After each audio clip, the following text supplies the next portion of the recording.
Namaste. Welcome to the yoga. Let me start with the very first word. Namaste. What does it mean? We have God in us. We have soul in us. It's the soul is God given. So it's in a way God. By saying namaste, we say that we recognize the God and bow down to the God. So it always starts with a prayer. What's yoga?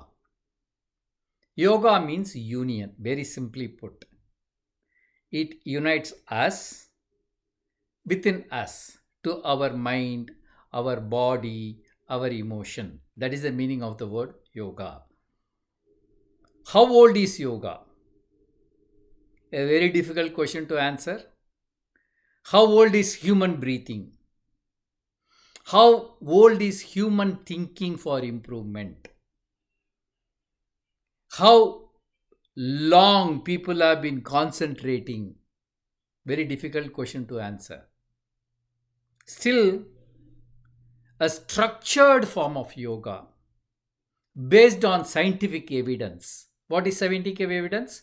You do something, there is a reaction. There's an action, there is a reaction. At least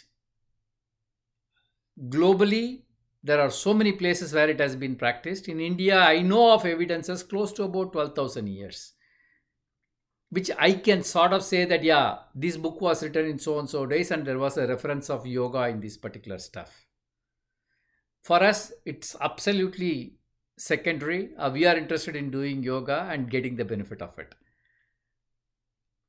There are few things that you need to remember when it comes to yoga.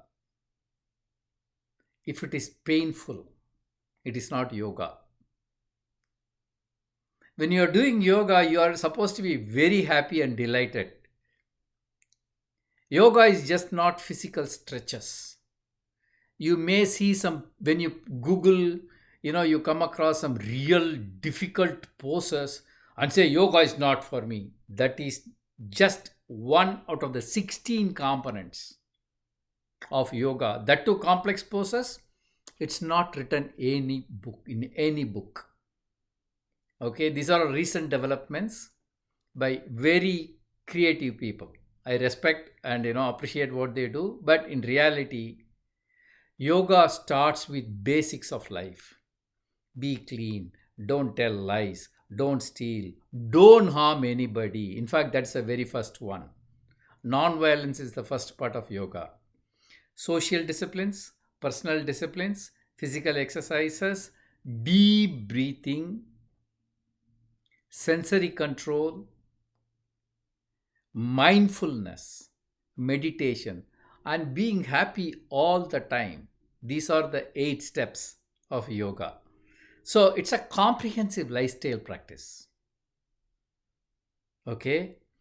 That you need to recognize. So don't think that yoga is just a physical stretching exercise and you are not able to do it. It pains me here. No, it is not. Completely lying on the bed. It's called the Shanti Asana or Savasana. Savasana means dead body pose. Like a dead body, you can do yoga. So let us get on to the yoga practice itself. Do not compare yourself with others. There was nobody like you before, there will be nobody like you in the future. You are one and only yourself. And that too, I myself was different few seconds back, will be different after few seconds. Before we start doing something and after we do something, there are some changes. So change is constant. So there is no fun in comparison. The moment you give up comparison, half the problem in our life are gone.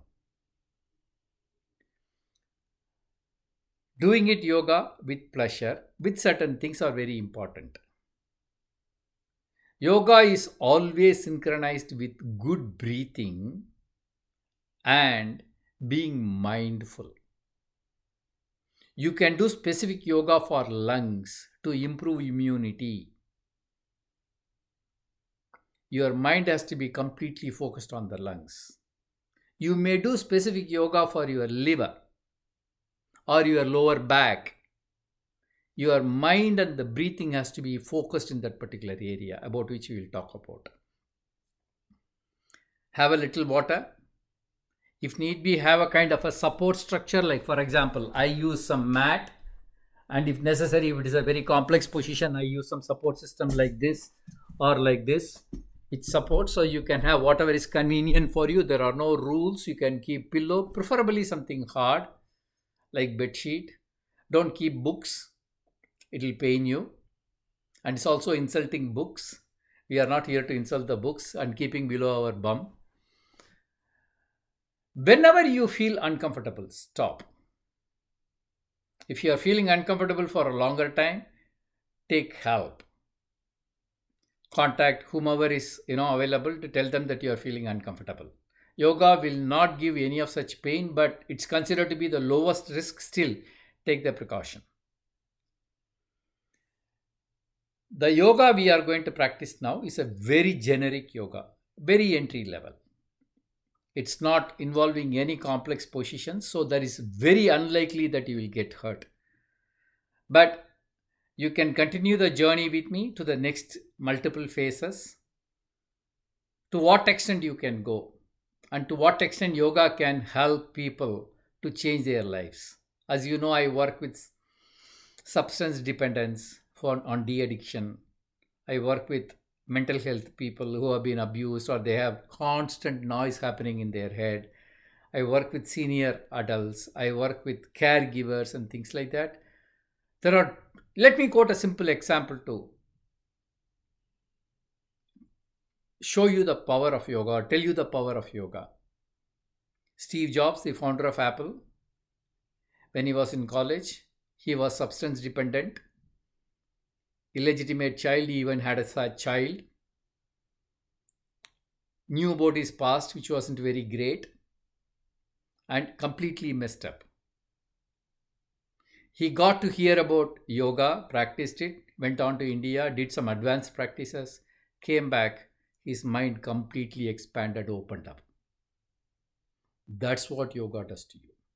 There are a lot of examples. Rockefeller, Mark Zuckerberg. So basically, yoga gives you, it splits the second and takes you above. That's the power of yoga. Exercise is important, but what we are trying to do through the exercise is to raise our kundalini, move it through our chakras, and bring it to the forehead. Remain here, focus, concentrate, and empower our brain. That's what we are trying to do. With that introduction, I'll be getting into the main yoga session, and I look forward to seeing you there. As I said, precaution, precaution, precaution, being very careful. Don't pull yourself beyond a point, and don't stop doing yoga for certain practices, and we take it from there. Wish you all the best. Namaste once again.